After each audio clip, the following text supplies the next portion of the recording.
क्या आप कभी जानते हैं कि 117 रुपया 70 पैसा वाला पेट्रोल का वाजिब रेट क्या है, उसका वास्तविक रेट क्या है? यदि नहीं जानते हैं तो मैं बताऊंगा भी, पहले जान जाते हैं कि 170 रुपया पेट्रोल का वास्तविक रेट जानते हैं क्या है? जी नहीं सर।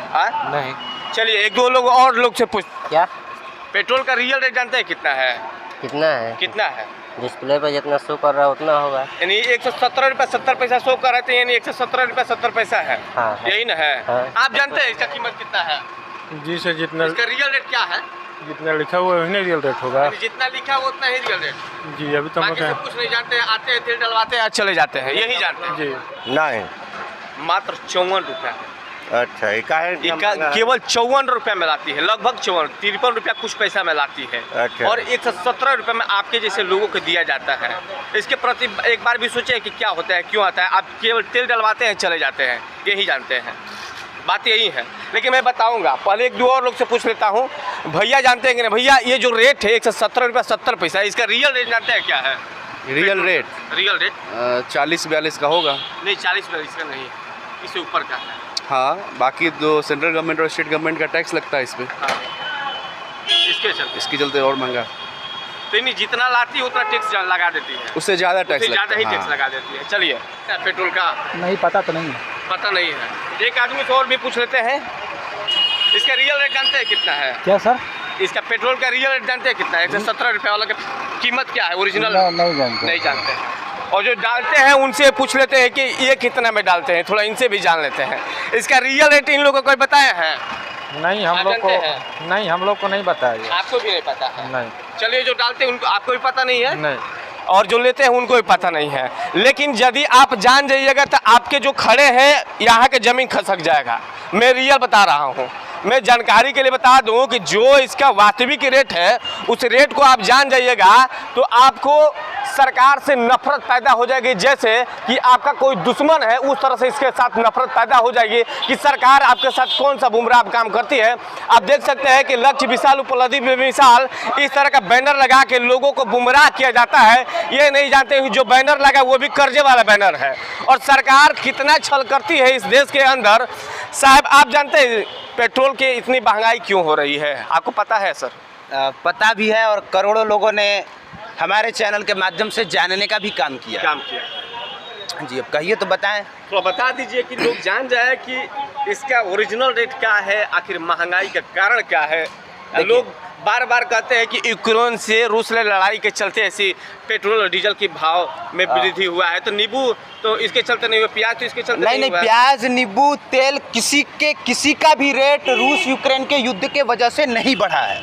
क्योंकि अगर रूस यूक्रेन के युद्ध की वजह से तेल का रेट बढ़ता तो सबसे पहले जो रेट है वो 53 रुपया 54 पैसा पेट्रोल का बेस प्राइस है। मतलब सरकार 53 रुपया 54 पैसा में खरीदने का काम करती है, और उसको भारत में लाने के लिए ट्रांसपोर्ट का प्रति लीटर 20 पैसा लगता है एक्स्ट्रा। इसके अलावे 3 रुपया 83 पैसा पेट्रोल पंप वालों का डीलरशिप होता है ना? तो अगर आप टोटल मिला दीजिए तो 58 से 60 रुपया के अंदर तेल मिल जाना चाहिए, लेकिन मिल रहा है 117 रुपया में 70 पैसा। हाँ, 117 रुपया समथिंग पैसा में। कारण यह है कि इस पर केंद्र सरकार का लगभग 27 रुपया से ज़्यादा टैक्स लगता है, बाकी का राज्य सरकारों का टैक्स लगता है।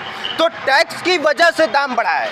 दाम रूस यूक्रेन के युद्ध से नहीं बढ़ा है। और अगर रूस यूक्रेन के युद्ध से दाम बढ़ता तो एकदम समझ जाइए दाम तब बढ़ता जब उत्तर प्रदेश का चुनाव हो रहा था। क्योंकि जब उत्तर प्रदेश का चुनाव हो रहा था उस समय अंतर्राष्ट्रीय बाजार में कच्चे तेलों के दाम बढ़ रहे थे। अब तो कम हो रहा है, अब कम हो रहे हैं तो तेल का दाम कम नहीं हो रहा है। जब कोरोना काल था उस समय जो तेल का रेट था अंतर्राष्ट्रीय बाजार में कम था, लेकिन उस समय भी हमारे यहाँ तेल का दाम कम नहीं हुआ। तो रूस यूक्रेन कारण नहीं है। और कारण एक चीज़ मैं दिखा दूं कि लक्ष्य विशाल उपलब्धि में मिसाल ये पोस्टर हर पेट्रोल पंप पर लगा दिए जाते हैं कि लोगों को पता चल जाए कि जो वैक्सीन है उसके लिए बढ़ा है। ये भी कारण नहीं है। 175 करोड़ टीकाकरण ये भी कारण नहीं है, क्योंकि इसके लिए भारत सरकार ने चाइना के 2 बैंकों AIIB और ADB से कर्ज लेने का काम किया है। तो भारत सरकार ने ये काम भी कर्ज लेकर किया है, और इसकी भरपाई मोदी सरकार को नहीं करना है। इसकी भरपाई अगली बार अगले 5 साल के बाद जो प्रधानमंत्री बनेगा उसको भरना है। यानी आप कर्ज लेते हैं तो 5 साल बाद उसको चुकाना पड़ता है, लेकिन देश के अंदर लोगों को कितनी बड़ी गुमराह और कितनी बड़ी सजा क्यों दिया जा रहा है, इसके पीछे लॉजिक क्या है? देखिए, मैं ये नहीं कह रहा दाम नहीं बढ़ना चाहिए, महंगाई धीरे धीरे बढ़ेगी, लेकिन उसके साथ साथ सड़कें हाईटेक होनी चाहिए, उसके साथ साथ एजुकेशन बेहतर होना चाहिए, हॉस्पिटल बेहतर होना चाहिए, बेसिक सुविधाएं सबको मिलनी चाहिए। तो बेसिक सुविधा मिल नहीं रही है और महंगाई बढ़ रही है। जब हम सरकार को ज़्यादा टैक्स दे रहे हैं तो सुविधा ज़्यादा मिलनी चाहिए, सुविधा ज़्यादा मिली नहीं और टैक्स बढ़ रहा है। ना तो कोई सड़क अच्छी है, ना अस्पताल अच्छा है, ना स्कूल अच्छा है, तो फिर ज़्यादा टैक्स किस लिए आप बढ़ा रहे हैं?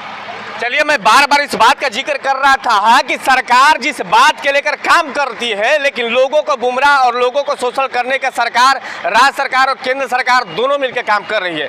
शिक्षा व्यवस्था बिहार में बेलाचार है और आप देख सकते हैं कि शिक्षा के साथ कितना शोषण किया जाता है, किसी से छिपा नहीं है। यदि हम टैक्स देते हैं, सुविधा के लिए टैक्स देते हैं, लेकिन हमको सुविधा प्राप्त नहीं होता है।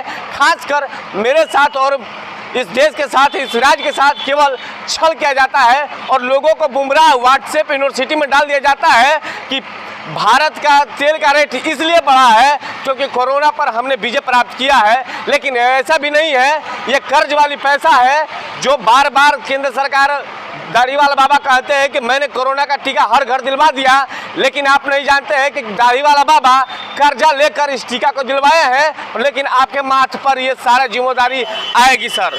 हाँ, कर्जे वाले बात से भी कोई दिक्कत नहीं है। अगर आपको देश के लिए काम करना है और देश के लिए कर्जा ले रहे हैं तो कोई दिक्कत नहीं है, लेकिन इसके साथ साथ जो आपकी नियति है वो सही होनी चाहिए। तो नियति सही नहीं है। अगर नियति अगर सही होती तो कोरोना काल में अंतर्राष्ट्रीय बाजार में कच्चे तेल का दाम एकदम कम था, लेकिन उस समय पूरे वर्ल्ड के तेल का दाम कम हो गया, भारत में किसी भी राज्य के तेल का दाम कम नहीं हुआ। तो अंतर्राष्ट्रीय बाजार में अंतर्राष्ट्रीय बाजार में तेल का दाम बढ़ रहा है, ये भी नौटंकी है। टीकाकरण नौटंकी है, टैक्स बढ़ाना नौटंकी है, सब चीज़ सिर्फ और सिर्फ नौटंकी है।